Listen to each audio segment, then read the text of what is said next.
Welcome back to my YouTube channel. क्या आप जानते हैं हिंदी व्याकरण में समास का असली मतलब क्या है? वीडियो को आखिर तक ज़रूर देखें क्योंकि आज आप समास को हमेशा के लिए याद रख लेंगे। इस वीडियो में हम आपको MCQs के माध्यम से समझाएंगे। तो आइए शुरू करते हैं। प्रश्न 1। समास शब्द का शाब्दिक अर्थ क्या है? विकल्प हैं A. विस्तार, B. संक्षेप, C. विच्छेद या B. अलग करना। सही उत्तर है B. संक्षेप। समास शब्द दो शब्दों सम, निकट और आस से मिलकर बना है, जिसका अर्थ होता है पास रखना या संक्षेप करना। व्याकरण में समास का अर्थ है दो या दो से अधिक शब्दों को मिलाकर एक नया और संक्षिप्त शब्द बनाना, जिससे भाषा में प्रवाह और सुंदरता आती है। इसका मुख्य उद्देश्य शब्दों के बीच की अनावश्यक विभक्तियों या योजक शब्दों को हटाकर एक छोटा और सार्थक पद बनाना है। उदाहरण के लिए राजा का पुत्र को राजपुत्र कहना समास का एक सुंदर उदाहरण है, जो समय और शब्दों की बचत करता है। प्रश्न 2। जब दो या दो से अधिक शब्दों के मेल से एक नया संक्षिप्त और सार्थक शब्द बनता है तो उस प्रक्रिया को क्या कहते हैं? विकल्प हैं A. संधि, B. उपसर्ग, C. समास या D. प्रत्यय। सही उत्तर है C. समास। ये समास की मूल परिभाषा है।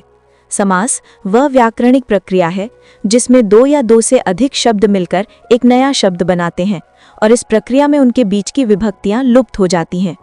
वहीं संधि दो वर्णों या ध्वनियों के मेल को कहते हैं। उपसर्ग वे शब्दांश होते हैं जो किसी शब्द के आरंभ में लगकर उसका अर्थ बदल देते हैं, और प्रत्यय वे शब्दांश होते हैं जो शब्द के अंत में लगकर अर्थ में परिवर्तन लाते हैं। समास भाषा को संक्षिप्त और प्रभावशाली बनाने का एक महत्वपूर्ण साधन है। प्रश्न 3। राजपुत्र शब्द में कौन सा समास है? विकल्प हैं A. अव्यय भाव समास, B. तत्पुरुष समास, C. कर्मधारय समास, D. द्वंद्व समास। सही उत्तर है B. तत्पुरुष समास। राजपुत्र का समास विग्रह राजा का पुत्र होता है। यहाँ का विभक्ति का लोप हुआ है और इसमें दूसरा पद पुत्र प्रधान है। जिस समास में दूसरा पद प्रधान होता है और पूर्व पद तथा उत्तर पद के बीच के कारक विभक्तियों का लोप हो जाता है, उसे तत्पुरुष समास कहते हैं। ये संबंध तत्पुरुष समास का उदाहरण है। तत्पुरुष समास के कई उपभेद होते हैं जो कारक चिन्हों के आधार पर निर्धारित होते हैं, जैसे कर्म तत्पुरुष, करण तत्पुरुष, संप्रदान तत्पुरुष, अपादान तत्पुरुष, संबंध तत्पुरुष और अधिकरण तत्पुरुष। प्रश्न 4। यथाशक्ति शब्द में कौन सा समास है? विकल्प हैं A. तत्पुरुष समास, B. बहुव्रीहि समास, C. अव्यय भाव समास या D. द्विगु समास। सही उत्तर है C. अव्यय भाव समास। यथाशक्ति का अर्थ है शक्ति के अनुसार। इस शब्द में यथा एक अव्यय है और यही पद प्रधान है। अव्यय भाव समास वो होता है जिसमें पहला पद यानी पूर्व पद अव्यय होता है और वही प्रधान होता है। इस समास से बना समस्त पद भी अव्यय की तरह ही कार्य करता है, यानी लिंग, वचन, कारक के अनुसार उसमें कोई परिवर्तन नहीं होता। यथा जैसे उपसर्ग या अव्यय से शुरू होने वाले शब्द जैसे प्रतिदिन, आमरण, भरपेट आदि भी अव्यय भाव समास के उदाहरण हैं।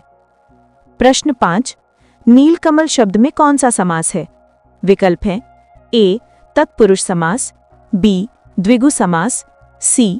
कर्मधारय समास, D. बहुव्रीहि समास। सही उत्तर है C. कर्मधारय समास। नीलकमल का समास विग्रह है नीला है जो कमल। यहाँ नीला विशेषण है और कमल विशेष्य है। कर्मधारय समास में पहला पद विशेषण और दूसरा पद विशेष्य होता है, या फिर एक पद उपमान और दूसरा उपमेय होता है। इसमें दूसरा पद प्रधान होता है। ये समास उपमा और विशेषता के संबंध को दर्शाता है। अगर ये किसी विशेष तीसरे अर्थ को नहीं बताता तो कर्मधारय ही होता है।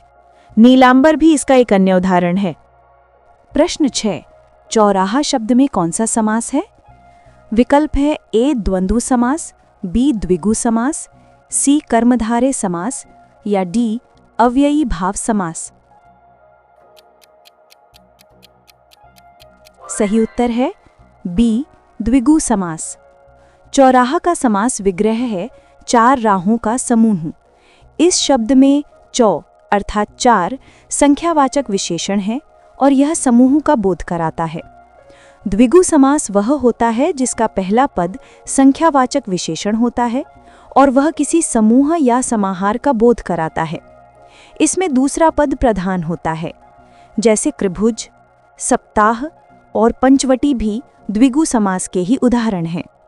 प्रश्न 7, माता पिता शब्द में कौन सा समास है?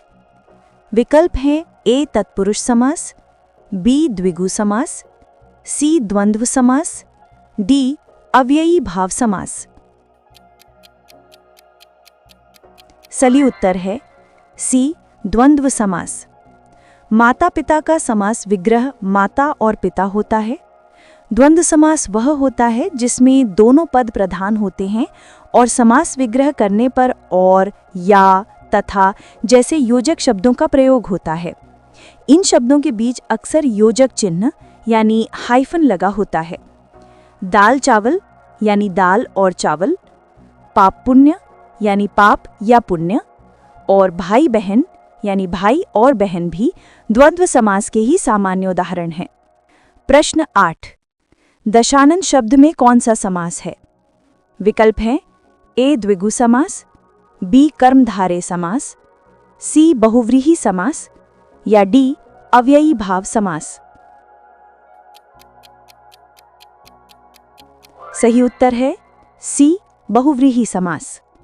दशानन का समास विग्रह है 10 हैं आनन यानी मुख, जिसके अर्थात रावण। बहुव्रीहि समास वह होता है जिसमें दोनों पद गौण होते हैं, मिलकर किसी तीसरे अर्थ की ओर संकेत करते हैं। यद्यपि 10 संख्यावाचक है, लेकिन यहाँ यह 10 आनन के समूह का बोध न कराकर एक विशेष व्यक्ति रावण का बोध करा रहा है। इसी प्रकार लंबोदर यानी गणेश और चतुर्भुज यानी विष्णु भी बहुव्रीहि समास के ही उदाहरण हैं। प्रश्न 9, जिस समास में पहला पद संख्यावाचक होता है और समूह का बोध कराता है उसे क्या कहते हैं? विकल्प हैं ए द्वंद्व समास, बी बहुव्रीहि समास, सी द्विगु समास या डी कर्मधारय समास। सही उत्तर है सी, द्विगु समास। यह द्विगु समास की स्पष्ट पहचान है। द्विगु शब्द भी स्वयं एक द्विगु समास है, जिसका अर्थ है दो गायों का समूह। इस समास का मुख्य उद्देश्य किसी संख्या के माध्यम से एक समूह या समाहार का बोध कराना होता है, जैसे त्रिलोक यानी 3 लोकों का समूह, पंचरत्न यानी 5 रत्नों का समूह और दोपहर यानी 2 पहरों का समूह। यह समझना महत्वपूर्ण है कि यदि संख्यावाचक पद किसी विशेष व्यक्ति या वस्तु का बोध कराए तो वह बहुव्रीहि समास बन जाता है।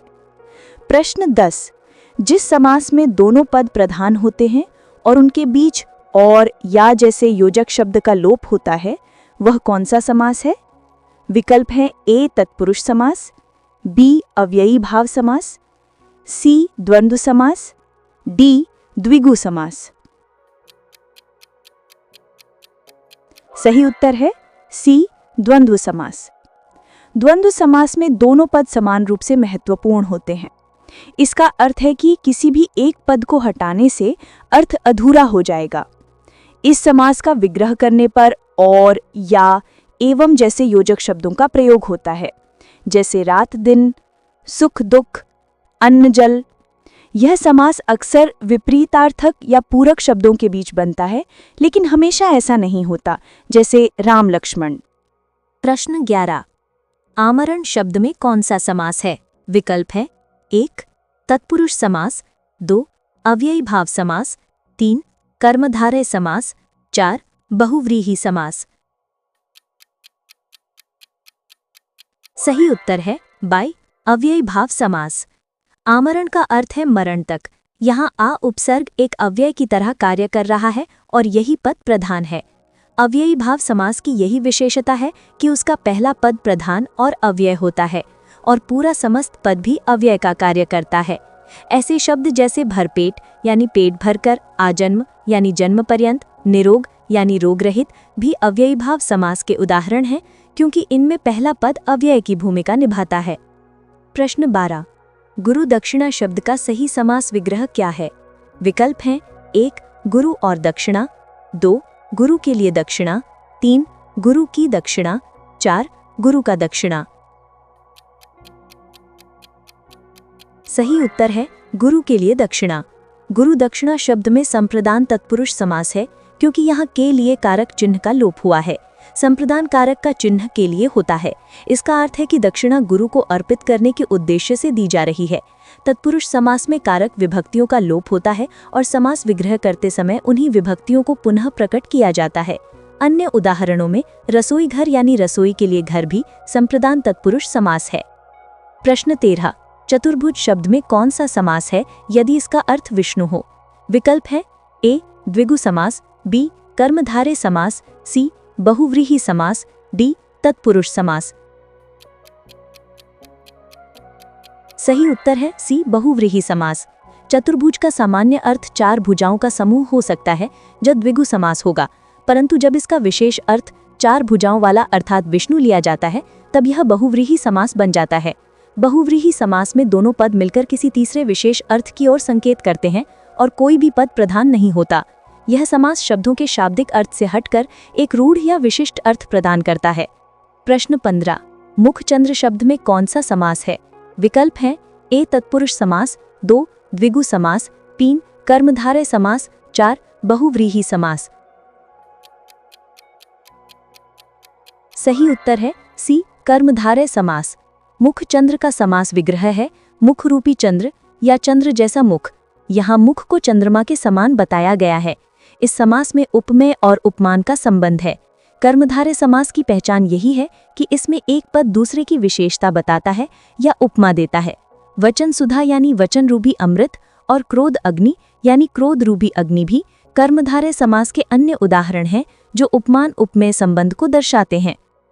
प्रश्न 15। दही बड़ा शब्द में कौन सा समास है? विकल्प है 1 कर्मधारय समास, 2 तत्पुरुष समास, 3 द्वंद्व समास, 4 द्विगु समास। सही उत्तर है 1 तत्पुरुष समास। दही बड़ा का समास विग्रह दही में डूबा हुआ बड़ा या दही में बड़ा होता है। यहाँ में कारक चिन्ह का लोप हुआ है जो अधिकरण तत्पुरुष समास की पहचान है। अधिकरण तत्पुरुष समास में या पर कारक चिन्ह का लोप होता है। तत्पुरुष समास में अक्सर ऐसे शब्दों का लोप होता है जो पूरे अर्थ को स्पष्ट करते हैं। आप बीती यानी आप पर बीती और वनवास यानी वन में वास भी अधिकरण तत्पुरुष समास के उदाहरण हैं। प्रश्न 16। किस समास में पहला पद प्रधान होता है और वो एक अव्यय होता है? विकल्प हैं ए तत्पुरुष समास, बी अव्ययी भाव समास, सी कर्मधारय समास, डी बहुव्रीहि समास। सही उत्तर है बी अव्ययी भाव समास। अव्ययी भाव समास में पूर्व पद यानी पहला पद प्रधान होता है और वो अव्यय होता है, जैसे यथा, प्रति, आ, भर आदि। इस समास से बना पूरा समस्त पद भी अव्यय की तरह ही कार्य करता है, जिसका अर्थ है कि उस पर लिंग वचन कारक का कोई प्रभाव नहीं पड़ता। ये भाषा को संक्षिप्त और प्रवाहपूर्ण बनाने में सहायक होता है। भरसक यानी शक्तिभर, अनुरूप यानी रूप के योग्य और घर घर यानी प्रत्येक घर भी अव्ययी भाव समास के उदाहरण हैं, जहाँ शब्दों की आवृत्ति भी इस समास के अंतर्गत आती है। प्रश्न 17। त्रिभुवन शब्द किस समास का उदाहरण है? विकल्प हैं ए बहुव्रीहि समास, बी द्वंद्व समास, सी द्विगु समास, डी तत्पुरुष समास। सही उत्तर है सी द्विगु समास। त्रिभुवन का अर्थ है 3 भुवनों यानी लोकों का समूह। यहाँ त्रि यानी 3 संख्यावाचक विशेषण है और ये एक समूह का बोध करा रहा है, इसलिए ये द्विगु समास है। यदि ये किसी विशेष तीसरे अर्थ की ओर संकेत करता, जैसे त्रिनेत्र शिव के लिए, तो वो बहुव्रीहि होता, लेकिन त्रिभुवन एक सामान्य समूह को दर्शाता है। त्रिलोक और त्रिपथगा भी इसी प्रकार के द्विगु समास के उदाहरण हैं। प्रश्न 18। पाप पुण्य शब्द में कौन सा समास है? विकल्प है ए तत्पुरुष समास, बी कर्मधारय समास, सी द्वंद्व समास, डी द्विगु समास। सही उत्तर है सी द्वंद्व समास। पाप पुण्य का समास विग्रह पाप या पुण्य होता है। यहाँ दोनों पद यानी पाप और पुण्य प्रधान है और इनके बीच में या योजक शब्द का लोप हुआ है। द्वंद्व समास में अक्सर विपरीतार्थक या पूरक शब्दों का जोड़ा होता है और दोनों पद का अपना स्वतंत्र महत्व होता है। लाभ हानि यानी लाभ या हानि, सुख दुख यानी सुख या दुख और सुबह शाम यानी सुबह और शाम भी द्वंद्व समास के उदाहरण हैं। प्रश्न 19, घोड़े पर सवार का समस्त पद क्या होगा? विकल्प है ए घुड़सवार, बी घोड़ा सवार, सी अश्वारूढ़, डी घोड़ा सवार। सही उत्तर है ए घुड़सवार। घोड़े पर सवार का समस्त पद घुड़सवार होता है। यहाँ पर कारक चिन्ह का लोप हुआ है जो अधिकरण तत्पुरुष समास का उदाहरण है। तत्पुरुष समास में कारक विभक्तियों का लोप करके समस्त पद बनाया जाता है। घुड़सवार एक प्रचलित और शुद्ध समस्त पद है। अश्वारूढ़ भी एक सही शब्द है, लेकिन दिए गए विग्रह के लिए घुड़सवार अधिक उपयुक्त और सामान्य प्रचलित रूप है। प्रश्न 20, अधमरा शब्द में कौन सा समास है? विकल्प है ए तत्पुरुष समास, बी अव्ययी भाव समास, सी कर्मधारय समास, डी बहुव्रीहि समास। सही उत्तर है सी कर्मधारय समास। अधमरा का समास विग्रह आधा है जुमरा। यहाँ आधी यानी आधा विशेषण है और मरा विशेष्य है। कर्मधारय समास में पहला पद विशेषण और दूसरा पद विशेष्य होता है। अधुपसर्ग का प्रयोग अक्सर विशेषता बताने के लिए होता है, जैसे अधपता यानी आधा पका हुआ भी इसी समास का उदाहरण है। ये शब्द किसी व्यक्ति या वस्तु की आधी अवस्था को दर्शाता है। प्रश्न 21, वनवास शब्द में कौन सा समास है? विकल्प है ए अव्ययी भाव समास, बी तत्पुरुष समास, सी कर्मधारायी समास, डी द्वंद्व समास। सही उत्तर है बी तत्पुरुष समास। वनवास का समास विग्रह वन में वास होता है। यहाँ में अधिकरण कारक चिन्ह का लोप हुआ है। जिस समास में उत्तर पद प्रधान होता है और पूर्व पद व उत्तर पद के बीच की कारक विभक्ति का लोप हो जाता है, वह तत्पुरुष समास कहलाता है। यह अधिकरण तत्पुरुष समास का उदाहरण है। जलमग्न जल में मग्न और कर्मवीर कर्म में वीर भी इसी श्रेणी के अंतर्गत आते हैं। प्रश्न 22, प्रतिदिन शब्द में कौन सा समास है? विकल्प है ए द्विगु समास, बी द्वंद्व समास, सी अव्ययी भाव समास, डी तत्पुरुष समास। सही उत्तर है सी अव्ययी भाव समास। प्रतिदिन का समास विग्रह प्रत्येक दिन या हर दिन होता है। यहाँ प्रति एक अव्यय है और यही प्रधान है। अव्ययी भाव समास की यही विशेषता है कि उसका पहला पद अव्यय होता है और पूरा समस्त पद भी अव्यय की तरह ही व्यवहार करता है। प्रतिवर्ष, प्रत्येक और प्रतिमास जैसे शब्द भी इसी समास के उदाहरण हैं। यह भाषा को संक्षिप्तता प्रदान करता है। प्रश्न 23, चक्रपाणी शब्द में कौन सा समास है?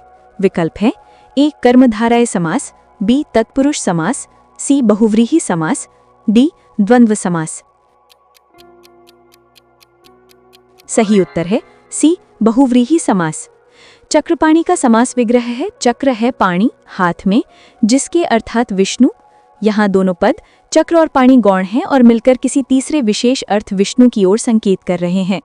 बहुव्रीहि समास की यही पहचान है कि वह अपने पदों के शाब्दिक अर्थ को छोड़कर किसी तीसरे व्यक्ति या वस्तु का बोध कराता है। वीणा पाणी, सरस्वती और शूल पाणी शिव भी इसके प्रमुख उदाहरण हैं। प्रश्न 24, आजन्म शब्द का सही समास विग्रह क्या है? विकल्प है ए जन्म और आज, बी आज का जन्म, सी जन्म तक, डी जन्म से। सही उत्तर है डी जन्म से। आजन्म का अर्थ है जन्म से लेकर या जन्म भर। यहाँ अव्यय का प्रयोग तक या से के अर्थ में हुआ है। यह अव्ययी भाव समास का उदाहरण है, जहाँ आ पहला पद प्रधान है। अव्ययी भाव समास में अव्यय का प्रयोग समय सीमा या निरंतरता को दर्शाने के लिए किया जाता है। आजीवन यानी जीवन भर भी इसी श्रेणी का एक अन्य उदाहरण है। प्रश्न 25, पीतांबर शब्द में कौन सा समास है यदि इसका अर्थ कृष्ण हो? विकल्प है ए कर्मधारय समास, बी तत्पुरुष समास, सी बहुव्रीहि समास, डी द्विगु समास। सही उत्तर है सी बहुव्रीहि समास। पीतांबर का समास विग्रह पीत है अंबर जिसका अर्थात कृष्ण या विष्णु होता है। यदि इसका अर्थ केवल पीला वस्त्र हो तो यह कर्मधारय समास होगा, पीला है जो अंबर। लेकिन जब यह किसी विशेष व्यक्ति कृष्ण का बोध कराता है तब यह बहुव्रीहि समास बन जाता है। बहुव्रीहि समास में दोनों पद मिलकर एक नया विशिष्ट अर्थ देते हैं जो पदों के शाब्दिक अर्थ से भिन्न होता है। प्रश्न 26। देशभक्ति शब्द में कौन सा समास है? विकल्प है ए कर्मधारय समास, बी तत्पुरुष समास, सी अव्ययी भाव समास, डी द्वंद्व समास। सही उत्तर है बी तत्पुरुष समास। देशभक्ति का समास विग्रह देश के लिए भक्ति होता है। यहाँ के लिए संप्रदान कारक चिन्ह का लोप हुआ है, इसलिए ये संप्रदान तत्पुरुष समास है। तत्पुरुष समास में दूसरा पद प्रधान होता है और कारक चिन्हों का लोप हो जाता है। ये शब्द किसी के प्रति निष्ठा या समर्पण को दर्शाता है। मातृभक्ति, माता के लिए भक्ति भी इसी प्रकार का उदाहरण है। प्रश्न 27। दशानाम 10 मुखों वाला में 10 क्या है? विकल्प है ए विशेषण, बी विशेष्य, सी क्रिया, डी संज्ञा। सही उत्तर है ए विशेषण। दशानन में 10 संख्यावाचक विशेषण हैं जो आनन यानी मुख की संख्या बता रहा है। विशेषण वे शब्द होते हैं जो संज्ञा या सर्वनाम की विशेषता बताते हैं। बहुव्रीहि समास में भी पद विशेषण के रूप में हो सकते हैं, भले ही वे मिलकर एक नए अर्थ की ओर संकेत करते हों। यहाँ 10 संख्यावाचक विशेषण हैं, लेकिन पूरा पद मिलकर रावण एक संज्ञा का बोध कराता है। प्रश्न 28। समास विग्रह किसे कहते हैं? विकल्प हैं ए 2 शब्दों को जोड़ना, बी समस्त पद को अलग अलग करना, सी संधि करना, डी उपसर्ग जोड़ना। सही उत्तर है बी समस्त पद को अलग अलग करना। समास विग्रह वो प्रक्रिया है जिसमें समस्त पद समास द्वारा बना नया शब्द के सभी पदों को अलग अलग करके उनके संबंध को स्पष्ट किया जाता है। जैसे राजपुत्र का विग्रह राजा का पुत्र है। ये हमें बताता है कि समास से पहले शब्द कैसे थे और उनके बीच क्या संबंध था। ये समास को समझने और पहचानने के लिए एक महत्वपूर्ण चरण है। प्रश्न 29।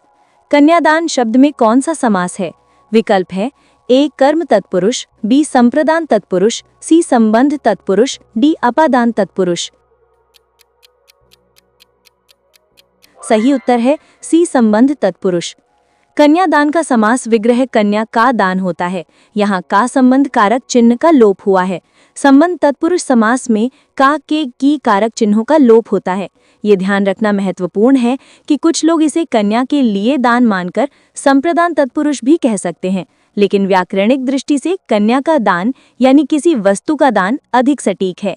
ये दान वस्तु को समर्पित करने की क्रिया है, न कि कन्या को कुछ देने की। प्रश्न 30। चतुर्मुख शब्द में कौन सा समास है यदि इसका अर्थ ब्रह्मा हो तो? विकल्प है ए द्विगु समास, बी कर्मधारय समास, सी बहुव्रीहि समास, डी अव्ययी भाव समास। सही उत्तर है सी बहुव्रीहि समास। चतुर्मुख का समास विग्रह है 4 है मुख जिसके अर्थात ब्रह्मा। यहाँ चतु 4 संख्यावाचक होते हुए भी किसी समूह का बोध न कराकर एक विशेष व्यक्ति ब्रह्मा की ओर संकेत कर रहा है, इसलिए ये बहुव्रीहि समास है। यदि इसका अर्थ केवल 4 मुखों का समूह होता तो ये द्विगु समास होता।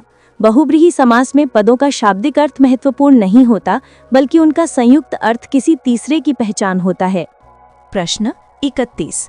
पंचवटी शब्द में कौन सा समास है? विकल्प हैं ए बहुव्रीहि समास, बी कर्मधारय समास, सी द्विगु समास, डी द्वंद्व समास। सही उत्तर है सी द्विगु समास। पंचवटी का समास विग्रह 5 वटों यानी वृक्षों का समूह है। यहाँ पंच यानी 5 संख्यावाचक विशेषण है और ये समूह का बोध करा रहा है, इसीलिए ये द्विगु समास है। यदि पंचवटी किसी विशेष स्थान जैसे राम, सीता और लक्ष्मण का वनवास स्थल दर्शाता है तो ये बहुव्रीहि भी हो सकता है, लेकिन सामान्यतः 5 वटों का समूह के अर्थ में ये द्विगु ही माना जाता है, क्योंकि यहाँ समूह पर बल दिया जा रहा है। प्रश्न 32। जन्मांध शब्द में कौन सा समास है?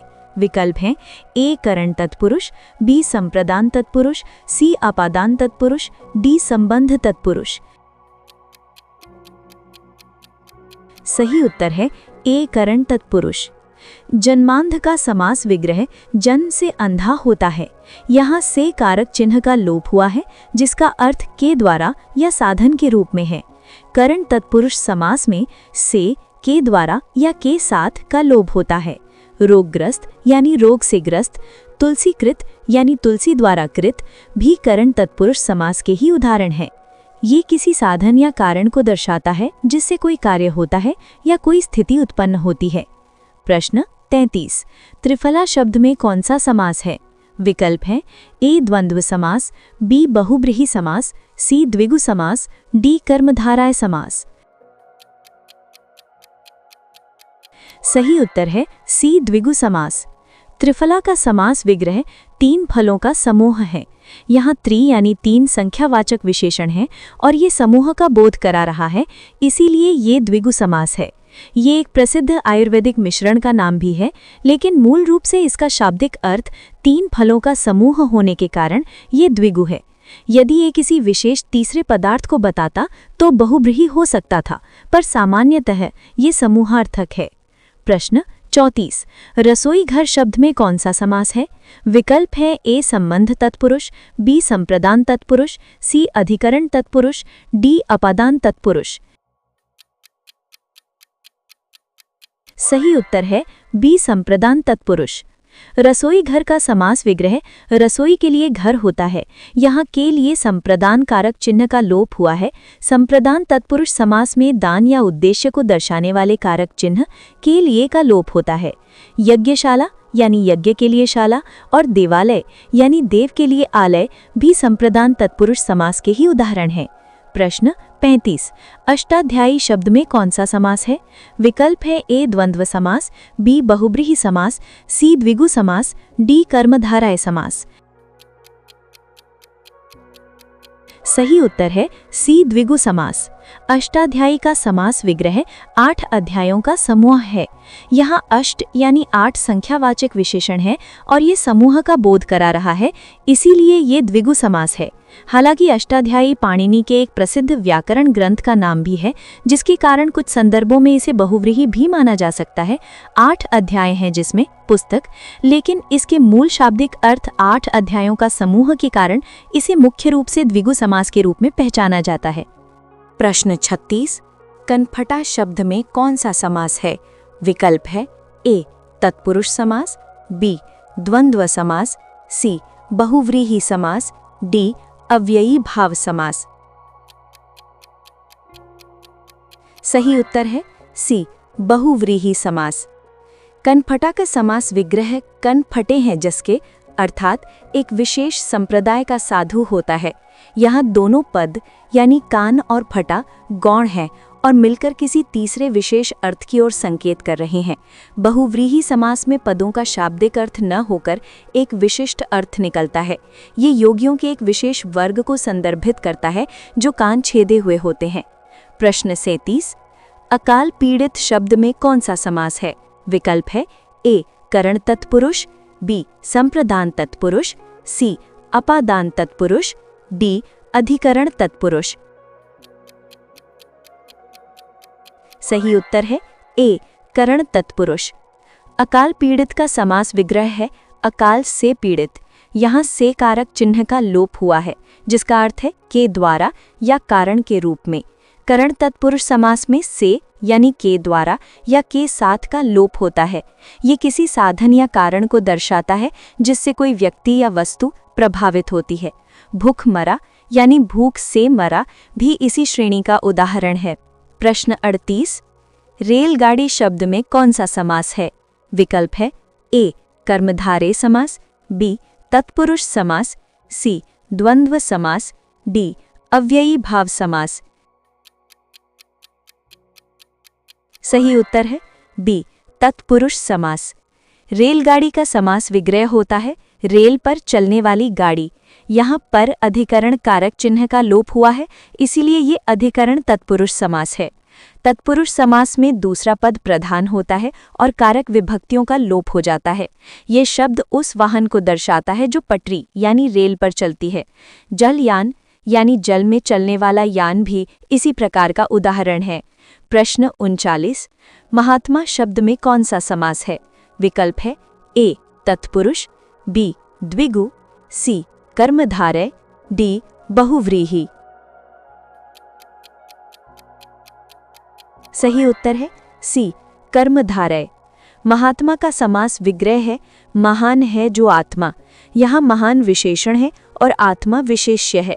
कर्मधारय समास में पहला पद विशेषण और दूसरा पद विशेष्य होता है। यदि महात्मा से किसी विशेष व्यक्ति जैसे महात्मा गांधी का बोध होता तो ये बहुव्रीहि हो सकता था, लेकिन सामान्यतः महान आत्मा के अर्थ में ये कर्मधारय ही माना जाता है। महापुरुष यानी महान है जो पुरुष भी इसी का उदाहरण है। प्रश्न 40। प्रत्येक शब्द में कौन सा समास है? विकल्प है ए तत्पुरुष, बी अव्ययी भाव, सी द्वंद्व, डी द्विगु। सही उत्तर है बी अव्ययी भाव। प्रत्येक का समास विग्रह है प्रति एक या एक एक। यहाँ प्रति एक अव्यय है और यही पद प्रधान है। अव्ययी भाव समास में पहला पद अव्यय होता है और वह प्रधान होता है। ऐसे शब्द जैसे प्रतिपल, प्रतिदिन भी अव्ययी भाव समास के उदाहरण हैं। ये शब्द किसी वस्तु या व्यक्ति की एकलता और निरंतरता को दर्शाता है। प्रश्न 41। चंद्रमुखी शब्द में कौन सा समास है? विकल्प हैं ए तत्पुरुष समास, बी द्विगु समास, सी कर्मधारय समास, डी बहुव्रीहि समास। सही उत्तर है सी कर्मधारय समास। चंद्रमुखी का समास विग्रह चंद्रमा के समान मुख वाली होता है।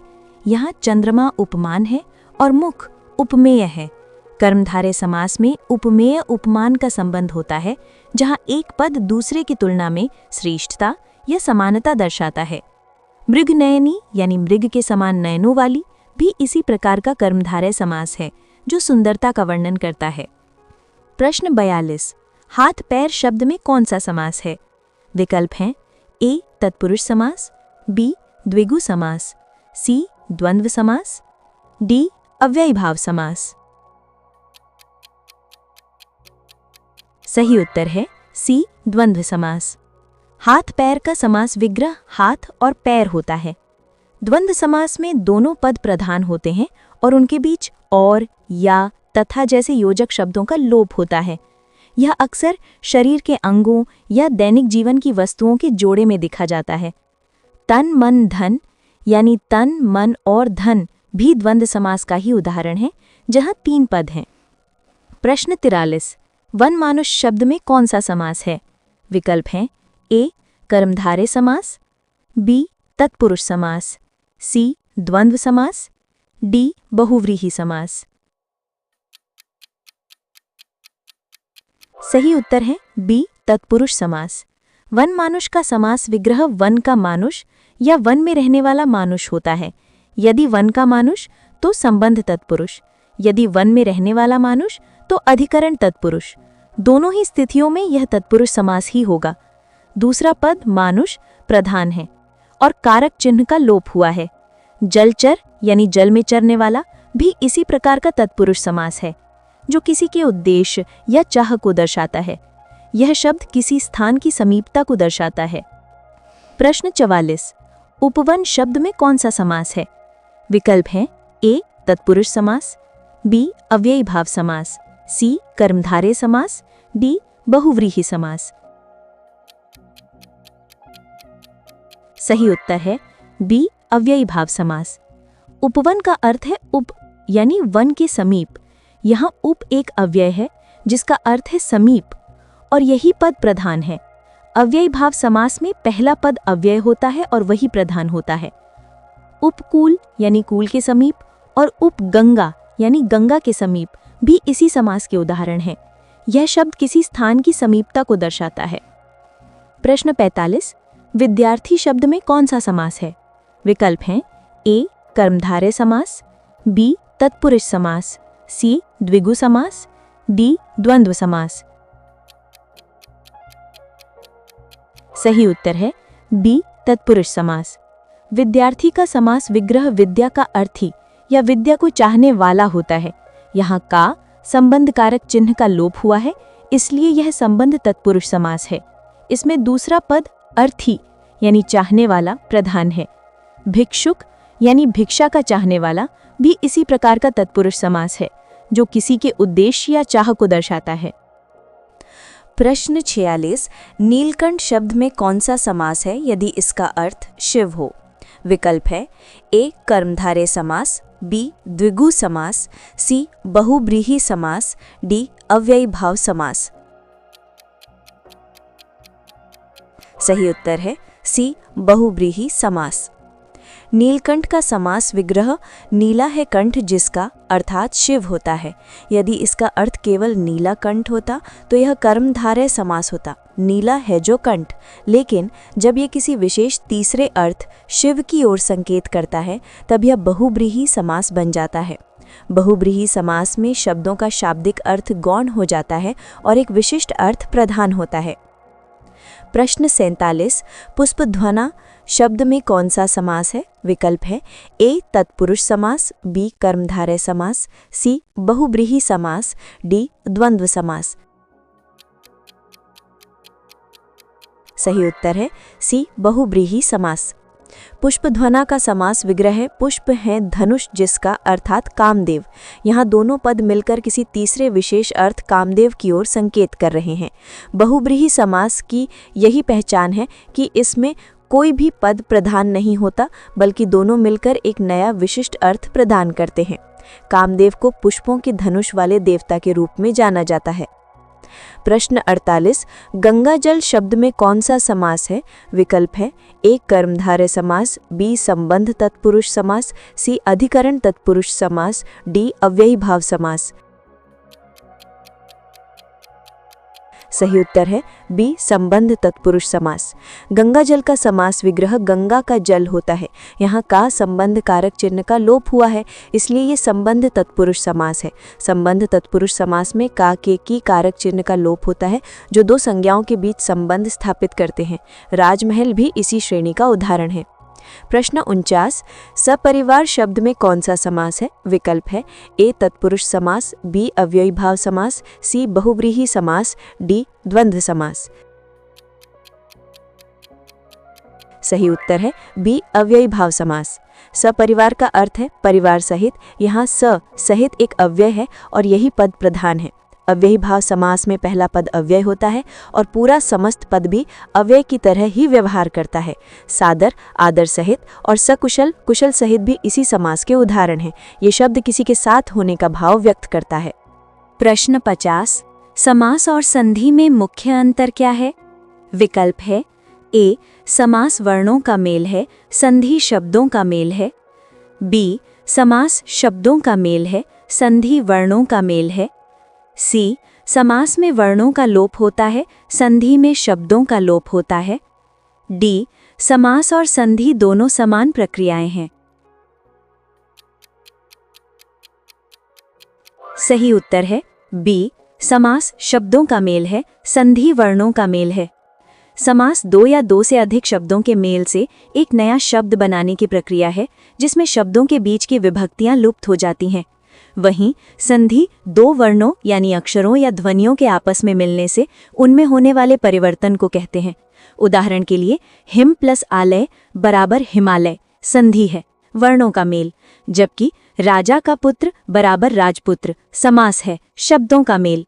ये हिंदी व्याकरण की दो मूलभूत अवधारणाओं के बीच का सबसे महत्वपूर्ण अंतर है। आपके कितने प्रश्न सही हुए हमें कमेंट में ज़रूर बताएं और ये वीडियो पसंद आया हो तो लाइक करें और इसे अपने दोस्तों के साथ शेयर ज़रूर करें। अगले वीडियो के लिए अपने सुझाव हमें कमेंट में ज़रूर बताइए। अपनी तैयारी जारी रखें और हमारे साथ जुड़े रहें।